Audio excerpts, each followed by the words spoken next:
और लंबे वक्त से लगातार शिक्षकों के हक की आवाज उठाने का दावा दोनों ही पार्टियों की तरफ से किया जा रहा था, फिर चाहे वो बीजेपी हो या कांग्रेस। अपने अपने तर्क रख दिए थे दोनों ही पक्षों की तरफ से कोर्ट में। लेकिन आज जब ये हियरिंग शुरू हुई तो उसके बाद हाई कोर्ट ने ये फैसला सुरक्षित रख लिया है।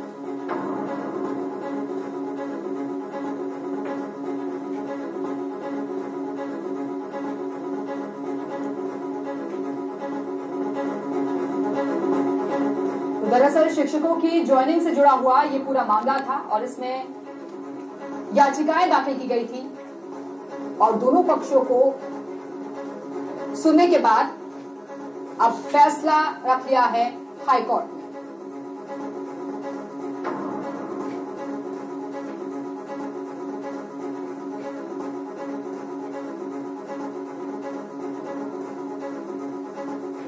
और इसी खबर पर और ज्यादा बातचीत के लिए इस वक्त हमारे सहयोगी निजाम कंटालिया हमारे साथ जुड़े हुए हैं। निजाम, क्या कुछ कहा है हाईकोर्ट ने?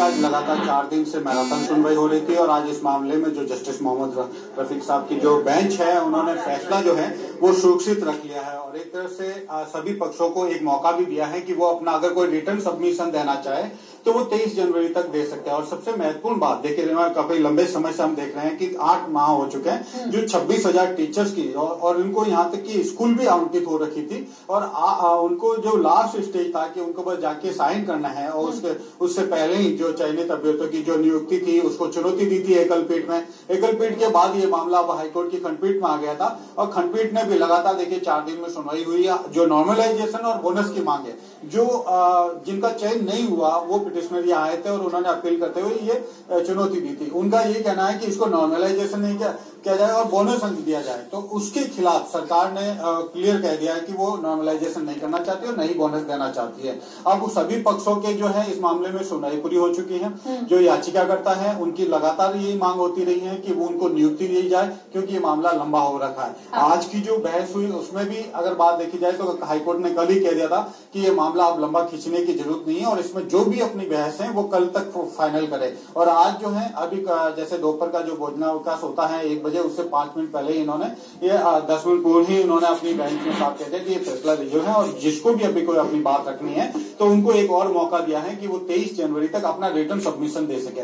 मेरे साथ उपेंद्र भी है लंबे समय से। देखिए, उपेंद्र ने इस मामले में दबाव बनाने की कोशिश की, अगर कहें तो इस मामले में पैरवी के लिए भी इन्होंने महाधिवक्ता तक से सीएम और डिप्टी सीएम तक से लड़के जो है महाधिवक्ता तक तो अपॉइंट कराया था। तो उपेंद्र, अगर बात करें तो आप लोगों की जो सबसे मेन मांग थी जो चयनित अभ्यर्थियों की, वो क्या मांग रही और जिन्होंने जो हाईकोर्ट में दायर की है उनकी क्या ये रही? देखो, अधिकतर पिटिशनर सारे लोग फेल हैं। फेल होने के बाद उन्होंने भर्ती को अटकाने का काम किया। 26,000 चयनित बेरोजगारों को स्कूल तक मिल चुकी है। मैं धन्यवाद देना चाहूंगा जस्टिस साहब को जिन्होंने लगातार 4 दिन तक सुनवाई कर 26,000 लोगों को भविष्य को देखते हुए लगातार सुनवाई की है। आज फैसला सुरक्षित किया और धन्यवाद देना चाहूंगा मुख्यमंत्री। मैं यही बताना चाहूंगा कि जो आज जो मामले की सुनवाई जो है उसमें वो सबसे मेन चीज यही अटकी रही 2 पॉइंट पे, नॉर्मलाइजेशन और दूसरा है बोनस अंक की। बोनस अंक की मांग यूं करते रहे कि जब 2011-2012 का जो रेट है, जो एग्जाम हुआ था, पात्रता परीक्षा हुए थे, मेरे साथ अनूप दंड भी हैं जो इस मामले में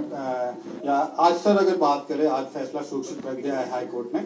इस मामले में जो याचिकाकर्ताओं की जो बहस है और जो उन्होंने अपने पक्ष रखे, उनका क्या मेन मुख्य रूप से पॉइंट था और आप लोगों ने उसका क्या देखा?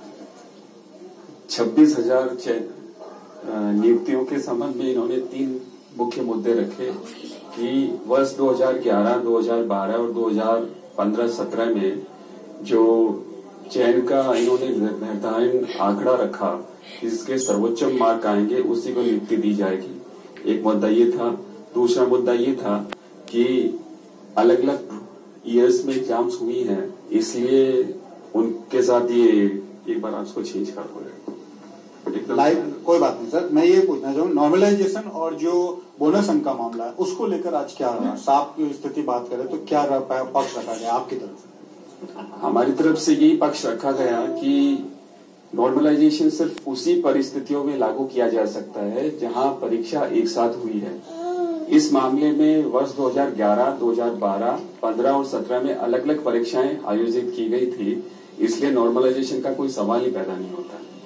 जी बिल्कुल। तो आज अगर इस मामले में कहें तो फैसला फिलहाल हाईकोर्ट ने सुरक्षित रख दिया है। जो मुख्य जो दो मांगे हैं, क्या हाईकोर्ट उन पे क्या डिसीजन लेता है, नॉर्मलाइजेशन और बोनस की मांग को, क्योंकि जो अलग अलग एग्जाम हुए थे उसमें सबसे महत्वपूर्ण जो एग्जाम माना जाता है कि 2015 का एक टफ एग्जाम रहा था, जिसकी वजह से बोनस अंक देने की मांग रही थी और उनको अंक दिया जाने की वजह से वो एक जो संख्या होती है वो ज्यादा हो गई। और कुछ जो आप इस तरीके से हम नॉर्मल रूप से समझ सकते हैं कि 4 टेस्ट हो चुके हैं 2011, 12 और 15 और 17 का, तो उसमें सबसे कम जो अभ्यर्थी चुने गए वो 2015 की जो पात्रता परीक्षा हुई उससे, और उन अभ्यर्थियों का मानना था कि अगर वो उनका पेपर सामान्य होता या सरल होता तो उनका भी सिलेक्शन उसमें ज्यादा होता। तो इस तरीके से दो अलग अलग मुख्य रूप से जो मांग रही नॉर्मलाइजेशन और जो बोनस अंकों की, उसको लेकर इस मामले पर अगली सुनवाई कब होगी?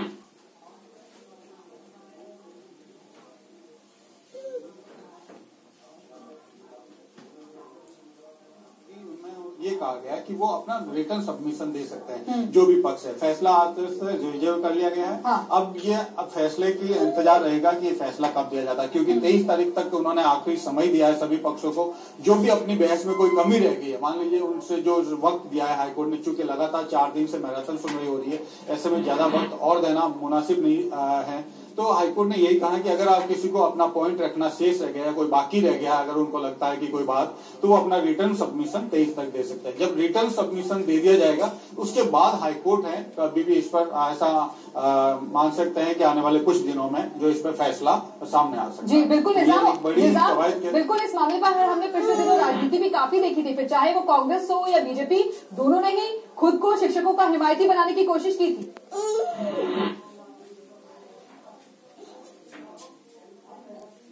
बिल्कुल, ये 8 महीने के अगर आप पीछे हम बैक जाते हैं तो एक बड़ी चीज सामने आती है कि जब पिछले साल में जब बीजेपी सरकार सत्ता में थी तो उनका ये आरोप था कि जो पिटिशनर्स हैं उनकी तरफ से जो है कांग्रेस कहीं इसको लटकाने की कोशिश कर रही है, इसलिए वो इसको कोर्ट में ले आई है। तो दूसरी तरफ कांग्रेस की जो थी उसका आरोप था कि सरकार नियुक्तियां नहीं देनी चाहती है इन शिक्षकों को और वो लटका के रखना चाहती है, इसलिए वो जानबूझ के कोर्ट में सही पैरवी नहीं कर रही। तो ये दोनों ही पक्ष एक दूसरे पर आरोप लगा रहे हैं और अब चूंकि हम देखते हैं कि परिस्थितियां प्रदेश में पूरी बदल चुकी है। जो आरोप लगा रहे थे चाहे दोनों ही पक्षों के लिए अब विपरीत परिस्थितियां हो गई थी। ऐसे में इन चीजों पर वो दोनों ही आरोप कह सकते हैं कि आप राजनीतिक दलों के पास स्थिति नहीं है कि वो उन आरोपों को वापस दोहरा सके। अब वो दोनों ही दूसरी जगह, जब आप आज बीजेपी जो है वो विपक्ष में और कांग्रेस जो है सत्ता में, ऐसे में वो अपने जो पुराने अगर उनके बयान देखे तो वो स्थिति में नहीं है कि वो इनके विरोध करे या कोई स्थिति में है। लेकिन आप देखना है कि जिस तरीके से 4 दिन की बहस हुई और जो बेरोजगार संघर्ष, मैंने अभी जैसे बात कर रही थी, उपेंद्र यादव ने जिस तरीके से माहौल को अगर एक राजनीति के अंदर भी राजनीति जो कहते हैं कि पहली बार बेरोजगारों की एक आपने देखी होगी कि उन्होंने राजनीतिक रूप से ही जवाब दिया जब दोनों टाइम में उन्होंने विरोध प्रदर्शन किया। और देखिए जब बीजेपी के शासन था तो करीब 5 से 6 हजार लोग यहाँ जयपुर में इकट्ठे और दबाव बनाए कि इस मामले में सुनवाई रखी जाए। और अभी जब इस मामला वापस हाईकोर्ट में सुनवाई के लिए नियत हुआ तो फिर से ये लोग वापस सीएम हाउस से लेकर डिप्टी सीएम हाउस के घर के बाहर गए और उनकी मांग यही थी कि महाधिवक्ता को इसमें नियुक्त किया जाए। और इसमें दोनों में ये कामयाब भी हुए और अब महाधिवक्ता लगातार इसमें उन्होंने अपना पक्ष भी रखा। तो और अब देखिए इस मामले में कि जिस तरीके से जो उन लोगों की बयानबाजी है, अगर बेरोजगारों की बयानबाजी है तो उन्होंने चुनाव में भी आप देखें तो चुनाव में भी इसका असर नजर आया था। क्योंकि आपके साथ बहुत सारे लोग भी मौजूद है, पीछे जरा उनसे बातचीत करिए कि सरकार बदलने के बाद क्या नई सरकार से अब उम्मीदें बढ़ जाती हैं कि अब जो फैसला आएगा वो उन्हीं के हक में आएगा?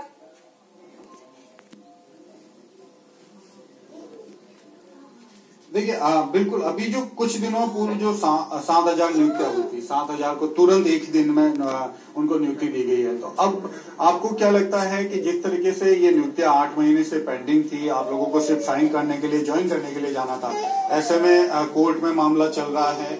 अभी हाल फिलहाल में हमने देखा कि जो गणित वाले टीचर्स का मामला हुआ था, तो आपको क्या मतलब किस तरह से लग रहा है, क्या सरकार की ओर से पैरवी सही की गई? सरकार की ओर से पूरी तरीके से बहुत अच्छी पैरवी की गई है और हम सभी 26,000 चयनित जो है माननीय सचिन पायलट साहब का, गहलोत साहब का बहुत बहुत आभार जताते हैं कि उनके। तो फिलहाल बहुत बहुत शुक्रिया आपका निजाम हमारे साथ जुड़ने के लिए।